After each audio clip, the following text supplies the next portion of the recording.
Bonjour, bienvenue dans la boîte interview. J'ai le plaisir de recevoir aujourd'hui Serge Villano de la société Selflux. Serge, bonjour. Oui, bonjour Valérie, merci de me recevoir. Alors Serge, ma première question pour vous, c'est est-ce qu'on dit Vigliano ou Vigliano? Parce que moi j'ai envie de le prononcer à l'italienne. Alors à l'italienne c'est Vigliano, Oui. mais bon je le prononce Vigliano. Voilà, j'ai des origines italiennes mais qui commencent à devenir un petit peu lointaines maintenant, Donc on le francise. donc je le fais, voilà, il est francisé sans problème. Et alors moi j'ai prononcé la société Selflux, mais finalement vous me disiez en aparté qu'on dit Selflux. Oui, voilà, ouais, parce qu'on parle des flux, les flux de production, donc je ne prononce pas le X à la fin. Ça a été une grande question au départ. Je me suis aperçu qu'il y a beaucoup de personnes qui m'interpellent sur ma société en me disant Selflux. Et voilà, donc je reprends souvent, mais j'arrête de reprendre maintenant, c'est pas très grave. Le principal, c'est qu'on conserve ce mot flux à la fin de Selflux et qu'on comprenne ce que ce mot flux veut bien dire.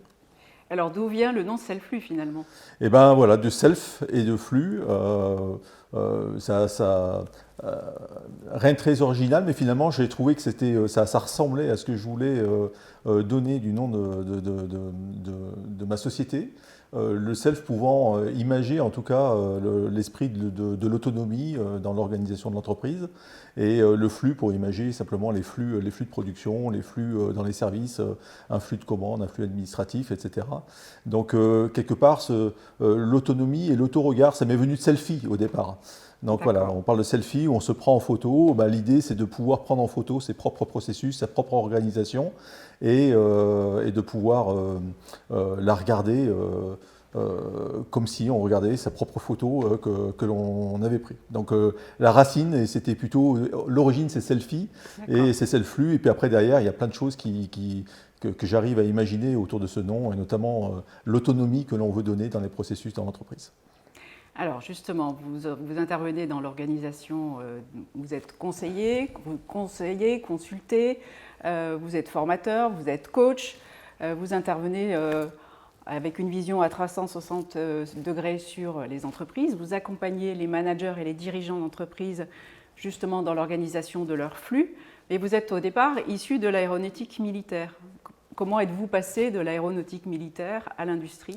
Alors c'est une longue histoire, oui. Ça remonte à très loin. Oui, effectivement, j'ai commencé comme technicien dans l'aéronautique et dans l'armée.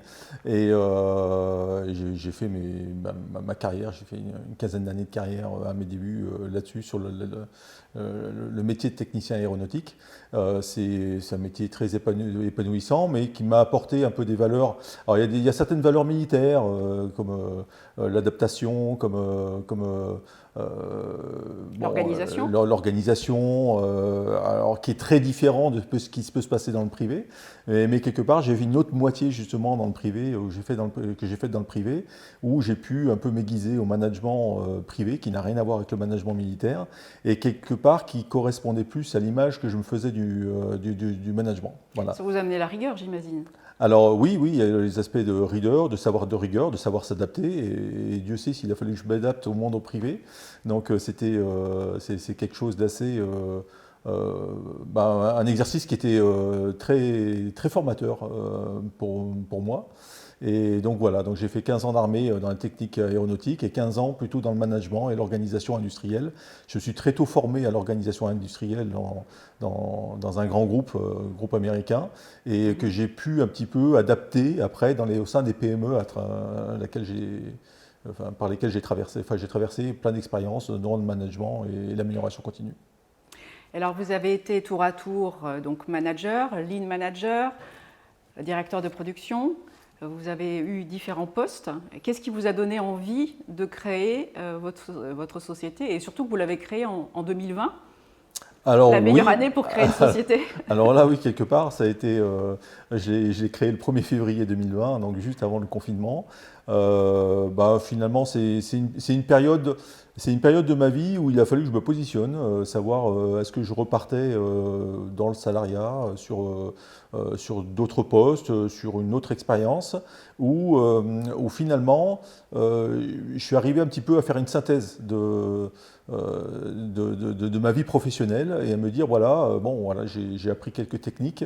Alors j'étais dans l'aéronautique, dans l'hydraulique, j'ai traversé des processus comme la plasturgie, le chaos caoutchouc, le bois, l'électronique. Et finalement, je me suis aperçu qu'il y a un domaine que j'aime bien, c'est le contact humain. C'est d'arriver à mettre en œuvre en fait, des solutions organisationnelles à travers l'humain. Et ça, c'est un point commun que j'ai traversé, que ce soit dans l'armée ou que ce soit dans le monde privé. Je me suis dit, il y a quelque chose à faire là. Je trouvais qu'il y avait un manque, enfin en tout cas, il y a quelque chose qui m'a manqué au cours de ma vie professionnelle quand on faisait appel à des organismes extérieurs. Et je me suis dit, il y a une approche à trouver qui n'est pas forcément technique, qui n'est pas dans la méthodologie et qui se rapproche de l'humain. Donc voilà, donc, je suis arrivé à un point de ma vie où il fallait que je me questionne, que je me positionne, et je me suis dit, ben voilà, bon finalement j'ai l'expérience pour, c'est peut-être le bon moment pour que je monte ma structure, et j'ai choisi de la monter à ce moment-là. L'aventure entrepreneuriale. C'est ça, voilà, c'était avant tout ça. Voilà, c'était avant tout ça. Je voulais monter. Envie de créer quelque chose pour vous ? Oui, j'ai voulu créer. En fait, j'avais besoin de ça. J'avais besoin de ça. Ça faisait un petit moment où je regardais un petit peu pour reprendre une entreprise. C'est quelque chose qui me plaisait, et une entreprise, de faire du produit manufacturé, pas forcément dans le service, plutôt dans la production. Et j'ai pas pu le faire pour des raisons financières, pour d'autres raisons en fait que ma propre volonté.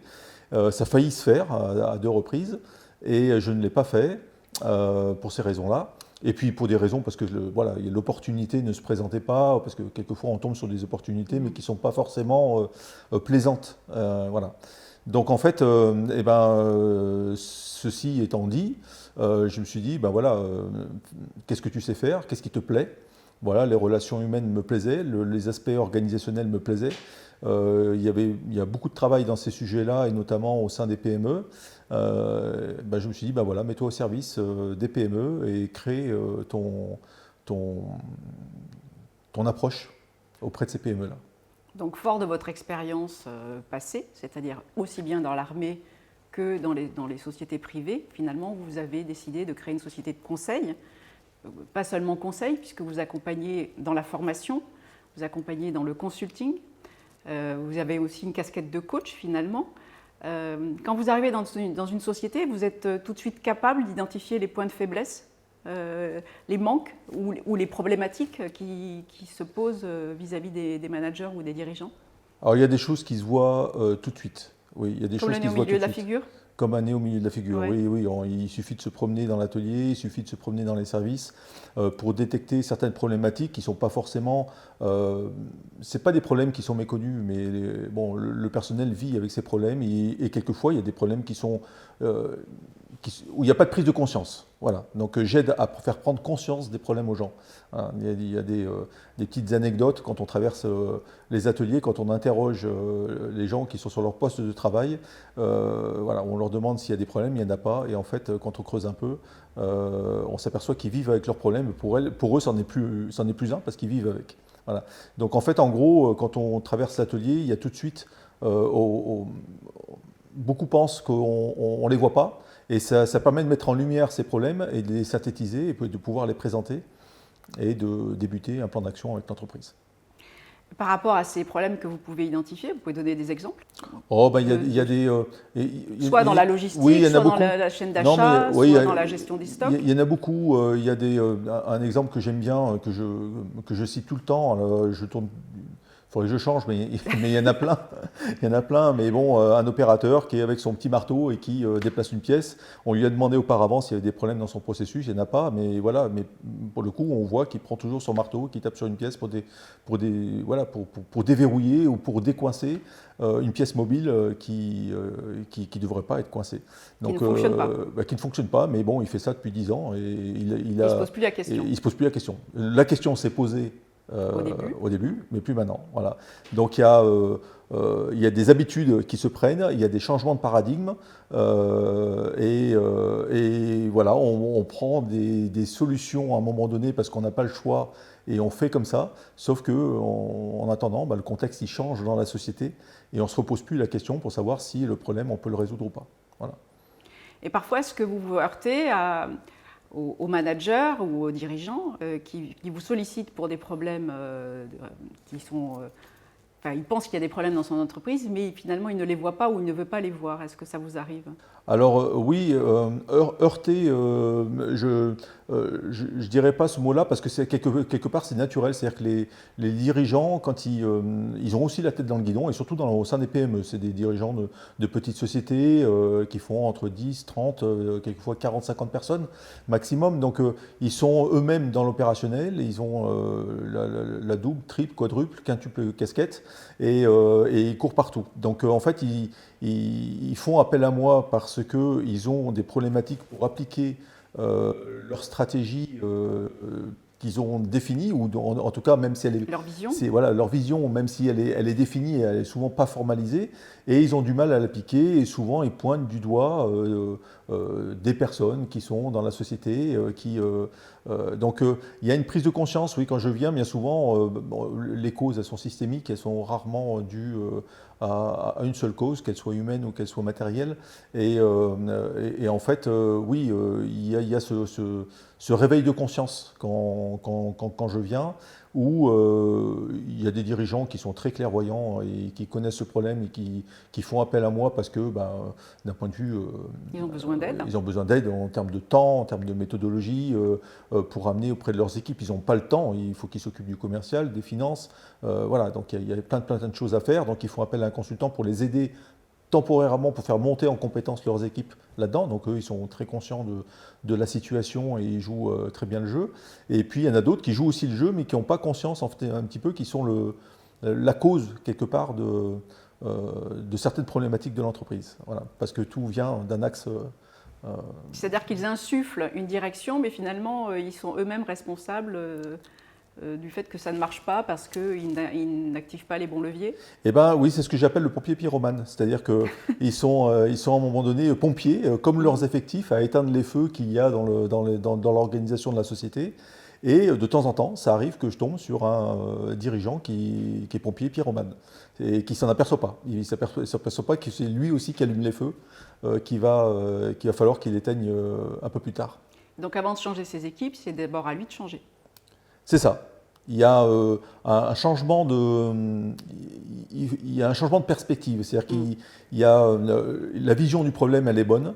La stratégie, elle est rarement mauvaise. Les patrons de société que je rencontre, ils ont une vision de leur société que je critique pas d'ailleurs, parce qu'il n'y a pas à critiquer la vision du dirigeant. Par contre, dans l'application et comment je vais mettre en œuvre cette vision sur le terrain, la stratégie que je vais mener sur le terrain, la stratégie opérationnelle, et ça quelquefois, il n'y a pas cette prise de conscience, et je mets le doigt dessus lors de mes audits et lors de mon approche. Voilà, donc c'est toujours quelquefois c'est délicat, souvent, mais j'ai toujours un dialogue franc en fait avec le patron. Oui, c'est ce que j'allais vous dire. Comment vous arrivez à faire passer le message auprès du dirigeant ou des managers de la problématique que vous trouvez, et comment vous arrivez à lui faire comprendre que lui-même doit changer dans son mode opératoire ou dans sa façon de parler, parce que vous identifiez parfois aussi des façons de s'exprimer envers les salariés et les équipes. Comment vous arrivez à transmettre ça? D'une manière assez simple, mais ça se passe plutôt bien dans l'ensemble. En fait, l'idée, c'est de pouvoir exposer le problème tel qu'il est, et que dans la discussion avec le dirigeant, il m'arrive de détecter que le dirigeant est lui-même pas forcément en cause, mais il n'a pas conscience en fait, qu'il est au départ de tout ça. Mais avec les managers, il y a rarement de soucis. C'est-à-dire que si la direction a l'axe et la volonté de vouloir faire bouger les choses en se remettant elle-même en cause si besoin, parce que la direction n'est pas tout le temps en cause, il n'y a pas de souci. C'est-à-dire que l'axe est donné. En général, l'équipe managériale suit à condition qu'elle comprenne pourquoi. Voilà. Donc à un moment donné, il y a besoin de donner du sens. C'est ce que j'allais dire. Voilà. Ouais. Que de donner du sens aussi bien pour les managers, mais pour les équipes qui sont en dessous. Tout à fait. Moi, ce que je dis aux dirigeants, il y a besoin que vous écriviez votre histoire. C'est qu'à un moment donné, eh ben, pourquoi on fait ça? Pourquoi on veut mettre tel indicateur? Pourquoi on veut changer ce poste de place? Pourquoi il y a besoin de réorganiser ce poste? Donc les équipes ont conscience qu'il y a des problématiques de terrain, mais bien souvent les équipes sont malheureusement, et c'est souvent ce qui se passe dans les sociétés que je traverse, que j'ai traversées, que je traverse encore, où finalement l'opérationnel a son rôle d'opérationnel et d'exécutant. Voilà. Et ça, il faut qu'on arrive à changer ce contexte-là, cet angle de vue, en disant que le personnel, il faut qu'il participe à la réorganisation en s'appropriant les problèmes. Ils connaissent aussi les problèmes et de changer cet angle de vue, de décrire son histoire, c'est donner du sens. Et quand les employés ont du sens à dire, voilà, on a une problématique, par exemple, j'interviens sur des problématiques de délai, de qualité, etc. Quand il y a une problématique de délai qui est souvent une cause commune à beaucoup des clients que je croise, eh ben, c'est un problème de base. Voilà. Et il faut l'exposer et il faut écrire l'histoire, c'est-à-dire qu'il faut dire aux salariés vers qui, qu'est-ce qu'on veut faire, pourquoi. Quelle est la stratégie? On veut atteindre un chiffre d'affaires, on veut faire plus 10%, plus 20% parce qu'on a des clients potentiels qui tapent à la porte et qu'on n'est pas capable de servir. Parce que, à un moment donné, on veut donner une image de notre société qui est autre d'un point de vue qualitatif. On veut pouvoir montrer à nos clients qui on est. Voilà. Et puis tout simplement, on veut simplement régler les problèmes là où ils sont. Il y a des problèmes d'ergonomie, il y a aussi des problèmes de communication.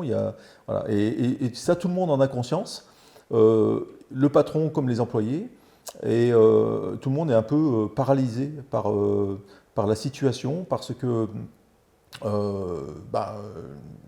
tout le monde est dans l'immobilisme parce que tout le monde est en mode pompier, tout simplement. Alors comment vous arrivez à justement à insuffler le changement, à insuffler des changements? Comment vous arrivez à impliquer les équipes après vos audits, puisque vous faites un audit de la situation, mais comment vous arrivez à impliquer et les équipes, et les managers, et le dirigeant?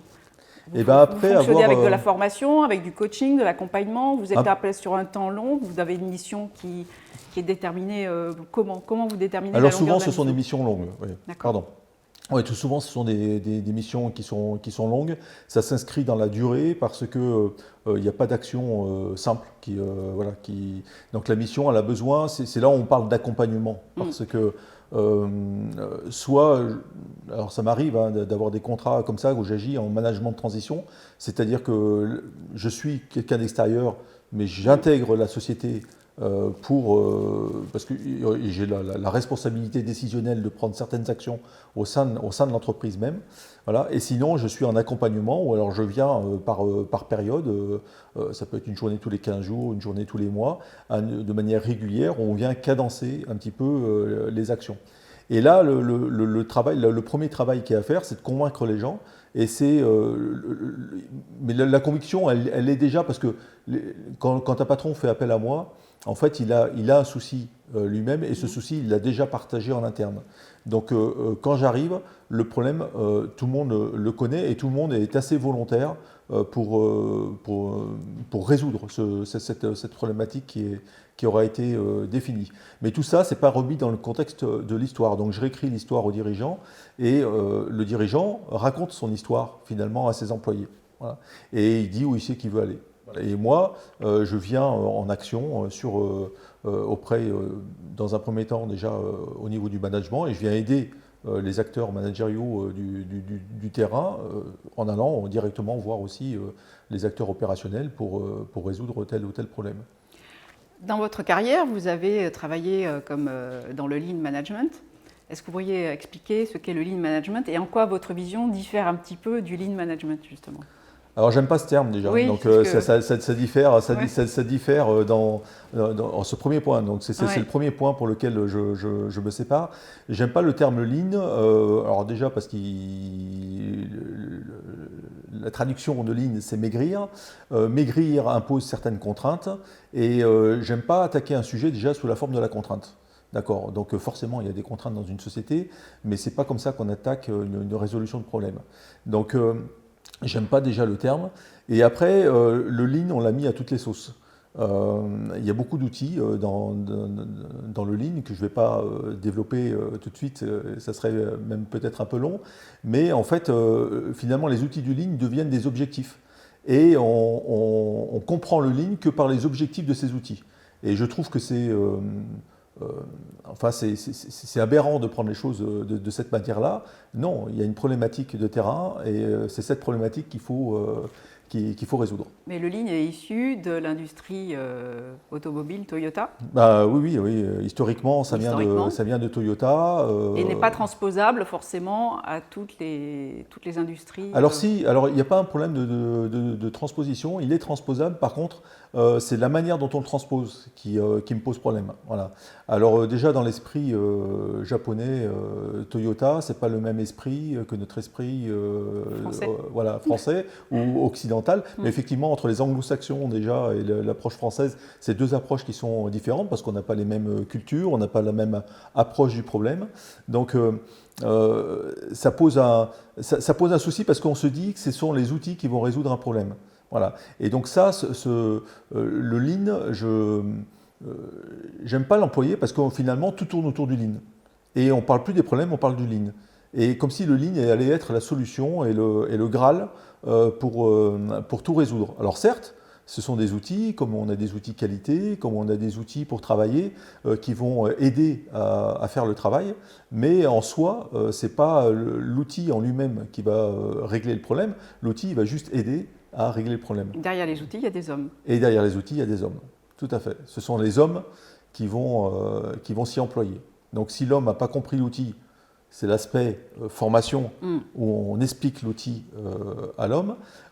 Si l'homme ne sait pas mettre en place l'outil, ben, c'est là où il faut une approche un peu plus coaching, où on est au quotidien à côté des managers pour corriger l'approche de l'outil qu'ils ont vis-à-vis de leurs collaborateurs. Voilà. Et puis après, il y a le conseil, c'est-à-dire que le conseil, c'est s'éloigner aussi un petit peu de l'outil. Prendre de la hauteur. Prendre de la hauteur, tout à fait. Et puis se dire que l'outil, c'est juste un outil. Alors comment vous passez justement de cette... Justement, vous m'expliquez en aparté que vous souhaitez mettre en place une application qui permet de faire remonter les informations de la base, depuis l'outil de production, jusqu'aux dirigeants, aux managers.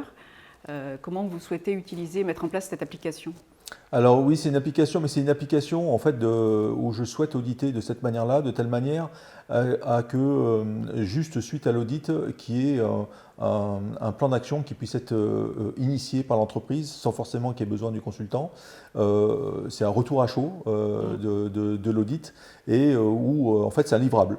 C'est-à-dire qu'en fait, quand on fait un audit, bien souvent, on attend un petit peu un plan d'action. Quand on fait un audit qualité, on attend un plan d'action. Dans le Lean, c'est un peu pareil. Donc voilà, je voudrais faire cet audit organisationnel, d'accord. Et puis, dans l'organisation, il y a plusieurs points particuliers à travailler et de sorte pouvoir que le client puisse repartir avec un plan d'action à la fin de l'audit. Alors comment vous fonctionnez vis-à-vis de vos clients ? Vous êtes derrière eux à faire des points d'appel régulièrement pour savoir s'ils ont réussi à mettre en place des actions au regard de ces remontées d'informations ou comment vous fonctionnez avec vos clients ? Alors, je m'adapte. En dehors de la formation voilà. et du conseil, parce que vous pouvez donner des conseils, mais derrière, c'est pas le tout de donner des conseils, c'est est-ce qu'ils ont été utiles et comment ils sont mis en place et est-ce que les personnes arrivent à les mettre en place ou quelles sont les difficultés auxquelles elles se heurtent ? C'est une partie du travail effectivement du consultant, c'est de pouvoir battre la mesure. En fait, quand on se retrouve derrière un plan d'action, les sociétés, on est sur du travail de fond. Ils ont vite fait de retrouver l'opérationnel et le travail de fond, un petit peu de l'oublier. Voilà. Donc moi, je suis là pour un peu remettre au-dessus de la pile le travail de fond qui doit être fait parce que tout le monde en a conscience.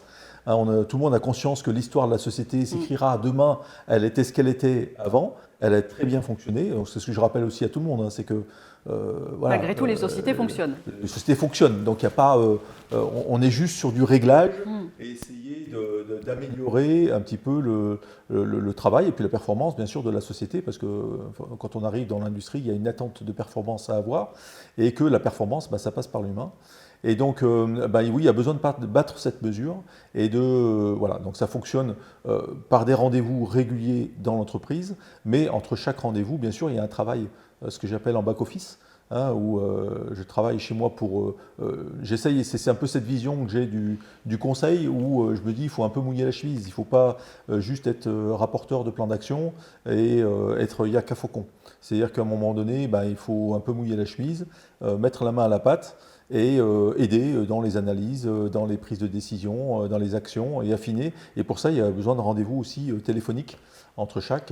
C'est des rendez-vous téléphoniques ou des rendez-vous en présentiel? Comment vous fonctionnez? Alors les deux. Les deux, c'est-à-dire qu'il y a du présentiel et où là, j'ai un calendrier que l'on définit dès le départ du projet avec mon client. On définit d'un calendrier sur l'année et donc tous les rendez-vous sont calés. Et puis entre chaque rendez-vous, alors c'est pareil, je m'adapte et c'est au besoin. Voilà, il y a certaines actions qui vont se faire d'elles-mêmes et il n'y a pas forcément besoin de les coacher. Et en fonction du manager qui est derrière, de prendre en main l'outil, de sa volonté de prendre en main l'outil, eh ben, il y a des managers qui prennent en main l'outil tout de suite et c'est eux qui font la démarche de m'appeler s'ils ont des questions, ou alors s'ils ont pris la formation vraiment à cœur et qu'ils savent tout de suite faire, et ben, ils me posent des questions qu'au prochain rendez-vous.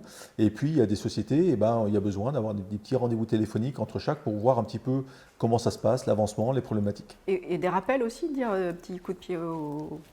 Ah ben oui, il y a des rappels. Ben, je suis là pour ça aussi. En toute bienveillance. Voilà, bien sûr, ça se fait toujours en toute bienveillance. Oui, bien sûr, voilà. bien, Parce que je ne suis pas là, moi je dis quand il y a un projet qui se met en place dans une entreprise comme ça doit être positif. Il ne doit pas y avoir du négatif, ça doit être positif. Alors bien sûr, on n'est pas dans le monde des bisounours, comme je le dis souvent, mais voilà, il faut du positif, il faut que les gens puissent aborder leurs problèmes d'une manière sereine, mais voilà, l'humain est l'humain, et que l'opérationnel est là, donc il faut que de temps en temps je fais un petit peu le fait de remonter le bout de mon nez via ces petits coups de fil et puis ces rendez-vous, voilà, ça permet de refaire prendre conscience, et si jamais vraiment ça avance pas, voilà, donc là je mets une alerte auprès du dirigeant, et bon, il n'y a pas lieu que je vienne si les actions n'avancent pas, mais j'ai jamais eu ce cas-là, ça avance. Par rapport à ça, justement, est-ce que vous disiez que vous souhaitiez que les entreprises gagnent en autonomie, s'autonomisent, que votre but, ce n'est pas de les garder sous perfusion, d'avoir juste quelqu'un qui est là pour faire le gendarme ou alerter. Comment vous arrivez à mettre ça en place pour que justement elles gagnent le plus possible en autonomie et qu'elles soient pas justement maintenues sous perfusion de vos services ou de votre aide? Eh ben, c'est tout simplement en les laissant faire. C'est-à-dire que je sois là juste en support et que au départ je mouille la chemise et petit à petit, voilà, il faut qu'ils arrivent à prendre les clés. Je leur donne des clés et il faut qu'ils prennent les clés et qu'ils ouvrent eux-mêmes les portes. Et moi je les engage, y compris le dirigeant, à aussi donner ces clés à leurs employés et à leurs collaborateurs. Voilà. Les gens qui sont derrière leur poste ne sont pas des numéros. Il y a une histoire d'humanisation du travail qui est vraiment à travailler dans la société de notre époque. Et l'idée, voilà, c'est de rendre autonomes les gens. C'est que les gens ceux qui sont derrière leur poste ont tous cette volonté d'améliorer les choses. Alors il y a un changement de paradigme à opérer, c'est pas toujours simple, même dans le milieu opérationnel. Donc même si les personnes qui sont derrière leur poste veulent améliorer les choses, bien souvent elles s'en sont je dirais pas incapables, parce qu'elles sont capables de le faire, mais pas la volonté, parce qu'il y a un paradigme hiérarchique qui existe depuis la nuit des temps chez nous, industriels, qui est en train de changer d'ailleurs avec les jeunes maintenant qui viennent sur le marché de l'emploi. Et donc je trouve ça très bien, et c'est pour moi la marche à suivre, c'est celle-ci. C'est donner les clés aux gens sur la résolution de problèmes qu'il y a dans la société. Donc mon premier objectif, c'est ça, c'est de pouvoir se leur donner. S'ils ont compris ça, eux-mêmes vont transmettre ça. Il faut bien sûr que ça vienne du dirigeant, on soit en phase avec la direction sur cette vision-là. Et à partir du moment où tout le monde est d'accord, il n'y a pas de souci, quoi. Ça fonctionne. Et quand ça fonctionne, je m'éloigne de plus en plus. Donc on espace les rendez-vous. Plus on s'approche de la fin du projet, soit on espace les rendez-vous. Si j'arrive pas à espacer les rendez-vous, effectivement, ça veut dire que l'équipe est peut-être pas prête encore, et que la maturité, en fait, il faut encore qu'elle soit... faut la travailler. Il faut encore la travailler. Donc soit les managers ou la direction est capable de la travailler toute seule, auquel cas très bien. Si j'arrive à au moins donner à la direction ces clés et aux managers, ça va. Et eux-mêmes vont pouvoir continuer le projet sans avoir besoin. Et moi, plus vite je suis parti finalement, et plus mon projet est réussi. Et alors justement, vous avez des méthodes pour quantifier les résultats atteints, enfin, les objectifs atteints, par exemple un avant-après, un an après. Enfin, comment vous fonctionnez pour mesurer les résultats obtenus? Alors, d'une manière assez simple, hein, c'est qu'on a un plan d'action et ces actions qui sont en œuvre. Et dans ce plan d'action, il y a aussi, moi ce que je dis aux gens, aux managers notamment, pensez votre processus, regardez ce qui rentre, ce qui sort, travaillez avec les gens et essayez de trouver un paramètre qui va regarder la santé de votre processus. En gros, un stéthoscope sur lequel on va écouter le cœur du processus, savoir s'il fonctionne bien ou pas. Donc communément, c'est ni plus ni moins qu'un indicateur, mais j'aime pas. C'est vrai que le mot indicateur, il est très vaste. L'indicateur, c'est des chiffres. Oui, c'est des chiffres. Il n'y a pas d'humain derrière. Non, il n'y a pas d'humain et c'est on peut avoir des chiffres, mais si on n'a pas l'humain derrière et qu'on n'a pas les caractéristiques des hommes qui la composent, il manque quelque chose. Ça fonctionne pas. Donc il faut que cet indicateur, il faut qu'il soit choisi d'une manière assez précise et d'une manière commune avec ses équipes. Quand on travaille avec ses équipes, il n'y a pas de problème. C'est-à-dire qu'à un moment donné, les gens ont conscience qu'il y a des choses à faire et qu'à un moment donné, il faut mesurer parce qu'on a des clients qui sont derrière, forcément, et il y a des choses qui sont à mesurer. Donc sortir l'indicateur pour sortir l'indicateur, ça n'a pas de sens. Donc il faut un indicateur qui soit managé, qui soit revu au quotidien et que l'on puisse voir. Et il n'en faut pas 36. Donc les indicateurs, et surtout, alors on vit ça surtout dans les gros groupes, hein, mais on a des tableaux d'indicateurs, quoi. Voilà, donc bon, ok. Et on en fait quoi? Et on en fait quoi? Voilà, on en fait quoi? Et bien souvent, moi, dans mon ancienne vie, quand j'ai eu un patron d'entreprise, il dit ouais, ben là, il faudra un indicateur de performance, de productivité, oui, enfin, je suis le premier à promouvoir ce type d'indicateur, mais en même temps, mes managers que j'avais dans mes équipes n'étaient pas prêts à manager ça. Donc j'ai dit oui, d'accord, mais d'abord il faut former et puis il faut choisir l'indicateur. Et c'est pas l'indicateur doit être un indicateur terrain, c'est-à-dire qu'il doit et l'indicateur terrain doit pouvoir correspondre à un indicateur comptable in fine. Il faut tout se relie, mais il faut que ça soit d'abord un indicateur terrain. Quand vous arrivez dans une entreprise, on vous regarde comment? Comme un gendarme, comme quelqu'un qui va être là pour s'assurer du bon fonctionnement? Enfin, comment vous êtes perçu? Enfin, vous avez une notion de comment... Alors c'est une bonne question, mais je pense que je suis perçu comme le dirigeant de l'entreprise m'a présenté avant. Ah. Voilà.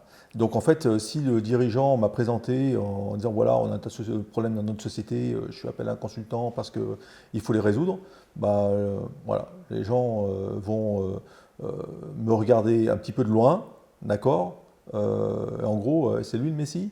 Voilà. Donc voilà. Donc l'approche, et puis il y a des dirigeants, non, ils vont plutôt impliquer leur société. Donc du coup, l'accueil déjà sera un peu plus chaleureux.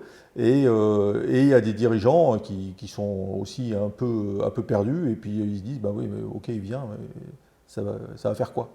Est-ce qu'il y a des gens est-ce qu'il y a des dirigeants ou des managers qui ont déjà fait appel à d'autres consultants avant et avec qui ça n'a pas marché et avec qui, avec vous, ça fonctionne?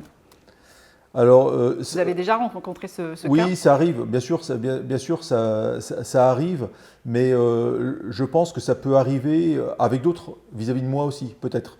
Voilà. Donc, bon, pour l'instant, je touche du bois, mais j'ai plutôt des chantiers à succès parce qu'on me reconduit mes contrats, donc ça se passe plutôt bien.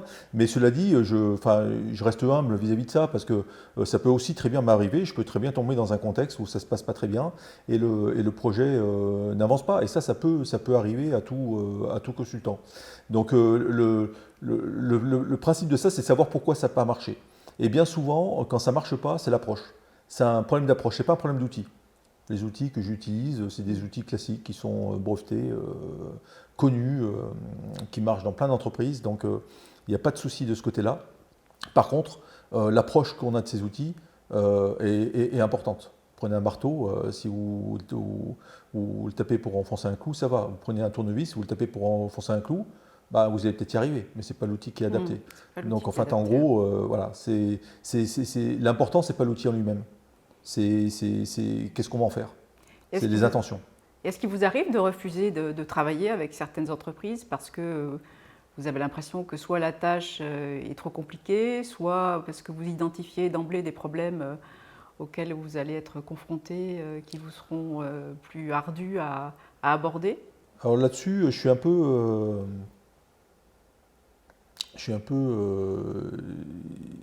plus c'est compliqué, plus ça m'attire. Voilà. Bah oui, parce que je trouve que c'est là où c'est intéressant. Par contre, quand ça se fait, alors oui, j'ai eu un chantier, notamment qui ne s'est pas fait, mais quelque part, j'ai pas eu besoin de le refuser, ça s'est refusé de soi-même. C'est-à-dire que c'est ni le client qui a refusé, ni moi, ça s'est fini parce que moi j'explique tout de suite l'approche, la manière que j'approche. Voilà. Les dirigeants, c'est arrivé une fois, où on m'a appelé en me disant, bon, voilà, on a une problématique. Voilà, nos managers sont pas bons et voilà, il faut remettre un peu de l'ordre dans les services. Bah, j'explique que non, c'est pas comme ça que ça va se passer. C'est-à-dire qu'en fait, en gros, quand il y a un souci, il ne peut pas y avoir un souci sur plusieurs managers dans les équipes. Voilà. Donc le souci, déjà, il faut remonter. Oui, ça veut dire que c'est au-dessus des managers. Vers la personne qui me parle en face déjà et essayer de creuser ce qui ne va pas. Voilà. Et moi, je suis assez focalisé sur les problèmes et pas sur les gens. Et pourtant, je mets l'humain au cœur de tout ça. D'accord. Mais le problème, c'est qu'on met la faute sur l'humain. C'est l'humain, c'est l'humain, c'est l'humain. Moi, j'essaie de dégager le dirigeant de ça. Voilà. Oublions la cause. D'ailleurs, que ce soit matériel ou humain, ne considérons pas déjà, en ayant amené le problème, que la cause, elle est unique. Voilà, qu'elle soit humaine ou qu'elle soit matérielle. Est-ce que vous avez identifié un fil conducteur dans tous les clients que vous avez accompagnés? Vous avez identifié en termes de valeurs, en termes d'identité, en termes de problèmes, vous avez identifié un fil conducteur entre tous les clients que vous avez déjà accompagnés? Bah, vous parlez de valeurs. C'est déjà un fil conducteur. Oui, voilà. Alors les valeurs. Quelles sont les valeurs sur lesquelles vous vous appuyez?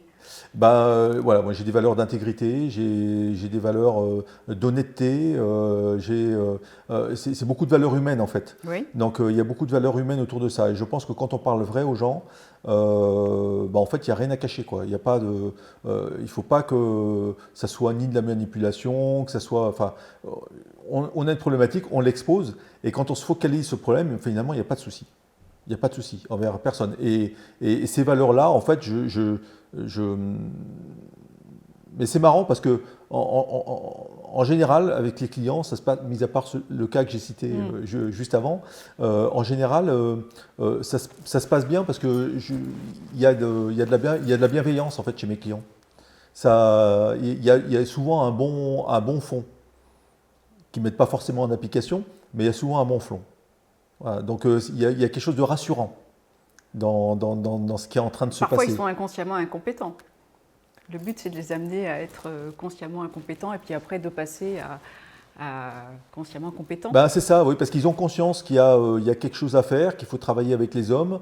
Ça, là-dessus, j'ai pas trop de soucis de ce côté-là, mais dans les actions qui sont faites au quotidien et quand j'observe le quotidien, oui, c'est pas la bonne manière de faire. Si je remonte, vous me disiez que vous aviez au départ envie de reprendre une entreprise. L'étape d'après pour vous, dans votre vision d'entreprise, ce serait quoi? Vous parliez de reprendre une entreprise. Quelle pourrait être la prochaine étape de travailler avec éventuellement de vous associer? Est-ce que vous comptez rester seul? C'est une bonne question, je ne maîtrise pas encore. J'aimerais bien déjà arriver à continuer un petit peu dans le métier que je fais parce que ça me plaît bien. Mais effectivement, de pouvoir fabriquer un produit, c'est quelque chose qui me tient à cœur. Un de mes enfants est sur un projet aussi, je ne m'interdis pas de pouvoir l'aider dans cette démarche-là. Donc en fait, j'ai pas de Ma seule ambition, en fait, c'est de pouvoir parler de l'organisation du travail, de l'organisation de l'entreprise, de mettre en œuvre la stratégie de l'entreprise à travers des choses très concrètes et très simples. Comme comment livrer à l'heure mon client, je ne suis pas à l'heure, comment livrer en bonne qualité, comment éviter un turnover dans mon entreprise parce que j'ai des jeunes qui viennent dans l'entreprise, mais bon, au bout de 3 mois, ça y est, ils ne sont plus là. Je suis assez axé là-dessus, mais je ne m'interdis rien. Effectivement, s'il y a des opportunités qui peuvent se présenter en matière de reprise, je ne me l'interdis pas. Votre approche vis-à-vis des managers et des dirigeants, vous êtes dans le tutoiement ou dans le vouvoiement? Alors, je viens très vite au tutoiement. Ouais. C'est quelque chose que je propose assez vite. Ça a été longtemps. J'ai une éducation plutôt sur le vouvoiement. Mes parents étaient. Mon père disait souvent, c'est plus facile de dire t'es un con que vous êtes un con. Donc il me dit il faut marquer une distance. Voilà, je m'excuse pour le terme, mais voilà, c'était un peu imagé. Mais quelque part, c'était la culture dans laquelle j'ai baigné toute ma vie. Et très récemment, enfin quand je dis très récemment, il y a déjà une dizaine d'années, j'ai rencontré des managers pour lesquels le tutoiement dans les groupes, ça se fait beaucoup maintenant, notamment les jeunes tutoient facilement aussi, et on rentre vite dans le tutoiement. Au départ, moi, ça me bloquait un peu, j'attendais, on va regarder un peu, ah, d'accord, et puis on va s'écouter. Et puis finalement, maintenant, je suis complètement à l'inverse. Et souvent, je dis aux dirigeants, voilà, qu'est-ce que vous préférez? Moi, j'aime bien tutoyer directement. Ah, dit, ouais, mais le tutoiement, moi, vis-à-vis des collaborateurs, quelquefois, moi, j'ai dit, je vais leur demander. Voilà, donc, et même les collaborateurs, quelquefois que je vais vers eux, ils disent, vous pouvez me tutoyer, mais moi, je vais avoir du mal à... Voilà. Et pourquoi je le fais? Parce que tout simplement, le tu... ça ramène une proximité. Il est peut-être plus facile de ne pas respecter la personne avec le tutoiement, mais ça j'en doute vraiment pour l'avoir vécu moi-même. Je tutoyais quelqu'un et je l'ai vouvoyé à partir du moment où je ne le respectais plus dans ma tête. Donc pour moi, il n'y avait pas de relation de cause à effet entre le tutoiement et le vouvoiement par rapport au respect. Par contre, je trouve qu'il est plus facile d'exposer un problème quand on a un tutoiement, parce que le tutoiement amène un rapprochement avec la personne. Et quelque part, quand on veut exposer un problème à un consultant qu'on ne connaît pas ou un dirigeant, c'est plus facile de l'exposer quand on tutoie. Et moi, je veux être efficace, donc je veux avoir les problèmes le plus rapidement possible. Une petite question qui n'a rien à voir avec tout ce qu'on a dit. Si vous deviez être un avion, vous seriez quel avion? Est-ce que vous avez baigné dans l'aéronautique? Portrait chinois.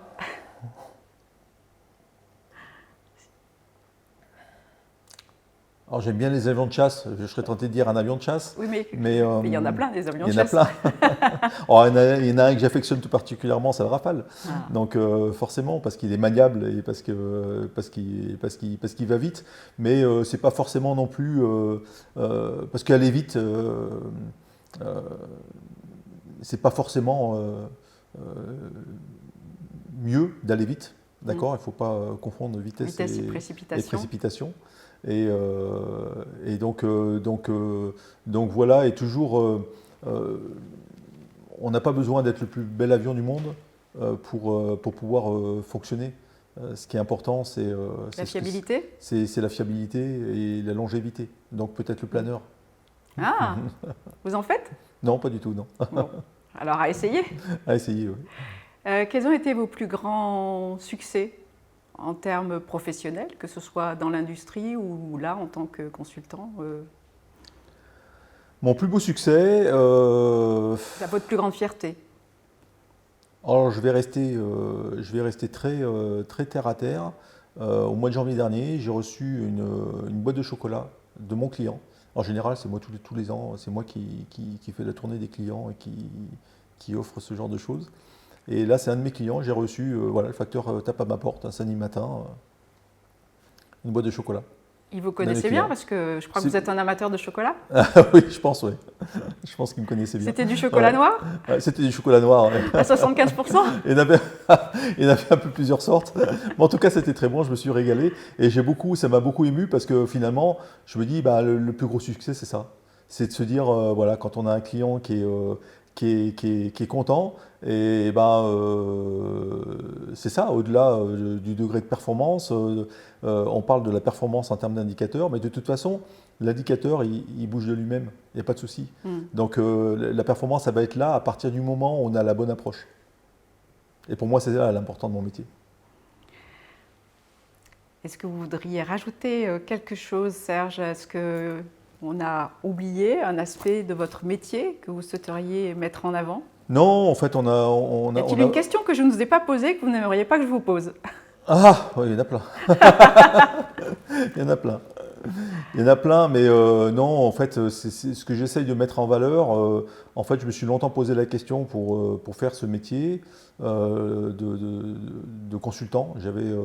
J'avais pas forcément une bonne image du consultant. Je m'aperçois que l'industriel n'a pas forcément une bonne image du consultant d'une manière générale. Moi-même, je n'avais pas cette image-là et ça a été un grand problème pour moi pour monter ma société. Donc, mon entourage. Pourquoi? Pour quelle raison? Pourquoi? Parce que il y avait des solutions un peu toutes faites. C'était un peu le yak à faucon. Voilà, il fallait mettre un tableau d'indicateurs en place et puis tout allait bien. Ou des réunions en place et tout allait bien. Oui, j'aime pas arriver avec qu'on m'amène des solutions toutes faites en me disant la solution miracle, c'est de faire des réunions, la solution miracle, c'est de faire des tableaux et des indicateurs. Non. Enfin, les indicateurs, c'est juste le résultat de ce qui aurait été fait avant. Donc j'aime bien travailler sur ce qui était fait avant. Donc j'avais cette image-là, je m'aperçois que mes clients, parce que j'étais client avant, donc c'est un peu une image générale. Donc j'ai beaucoup hésité parce que je me suis dit, essayer d'enfoncer des portes pour convaincre des gens qui ne sont pas convaincus, avant que je les approche, c'est un peu difficile. Donc j'ai beaucoup... je me suis beaucoup posé de questions sur est-ce que j'entamais cette démarche de consulting ou pas. Et puis finalement, mon entourage il me dit mais fais-le, justement, Vous avez une expertise. Prends en témoin ce que tu as vécu de pas bon et essaye de promouvoir ça. Donc l'idée de l'exercice aussi, c'était d'arriver à mettre en valeur un peu ça et justement les aspects humains et l'approche. Et pas l'humain, bienveillance n'est pas complaisance. C'est-à-dire qu'en fait, c'est juste s'attacher aux problèmes de l'entreprise, les problèmes organisationnels, et travailler avec les gens en considérant qu'on est tous humains, avec tous nos défauts, notre qualité, avec la perception différente que peuvent avoir les uns et les autres. Et qu'à un moment donné, c'est de la manière dont on va approcher le problème qui est plus important, j'allais dire que le problème. Oui, plus important même que le problème, parce que vous allez résoudre votre problème grâce à cette approche-là. Donc l'idée, c'est que moi, j'ai cette approche-là pour pouvoir m'introduire dans l'entreprise et régler au plus vite ces problèmes, mais mon but essentiel, c'est que les autres doivent avoir cette approche-là, et notamment les managers, envers leurs salariés et rendre autonomes leurs salariés. Arrêtons comment dire? De leur jeter la pierre. Alors, je dirais, arrêtons de leur jeter la pierre systématiquement, mais surtout, humanisons le travail. Arrêtons de croire qu'un opérateur, en fait, on peut pas avoir tout et son contraire. On ne peut pas dire l'opérateur, il doit exécuter les ordres qu'on lui a donnés. Alors, on trouve bien le truc militaire là, d'accord. Et en même temps, dire oui, mais bon, il y a une problématique, pourquoi il ne la résout pas, quoi. Enfin, il y a un moment donné, non. Vous leur avez appris pendant des décennies que d'exécuter simplement les directives qui sont données, la procédure. Voilà.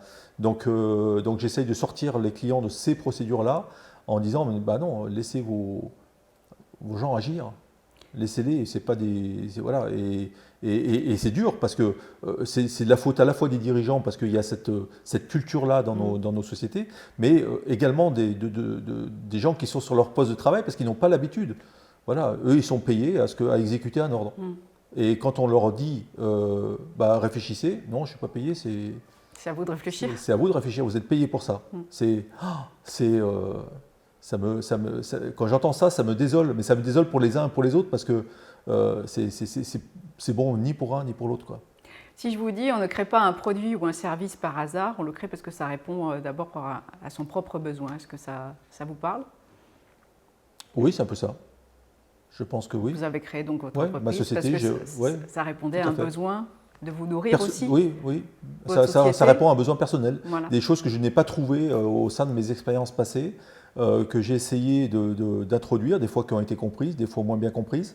Et je me suis dit, mais si tu ne peux pas l'avoir, parce que forcément, quand on rentre dans une société, qu'on est salarié, on est dans une espèce d'entonnoir là, qui a été formaté. Donc, soit on passe, soit on ne passe pas. Donc, à un moment donné, il y a on prend le taureau par la corne, et on se dit, ok, tu as une croyance, tu es convaincu de ça, maintenant, vas-y. Et vous êtes content de vous être lancé? Oui, je ne regrette pas, j'aime mon métier. Finalement, il y a quelqu'un qui m'a parlé d'ikigai il n'y a pas longtemps, de faire mon propre ikigai. Ouais. Donc je me suis dit, tiens, je vais tenter l'expérience et je vais le faire. Et finalement, à ma grande surprise, parce que je ne pensais même pas, je suis tombé quelque part de très approchant au métier que je fais actuellement. Donc finalement, je peux dire que vous êtes au bon endroit. Je suis au bon endroit.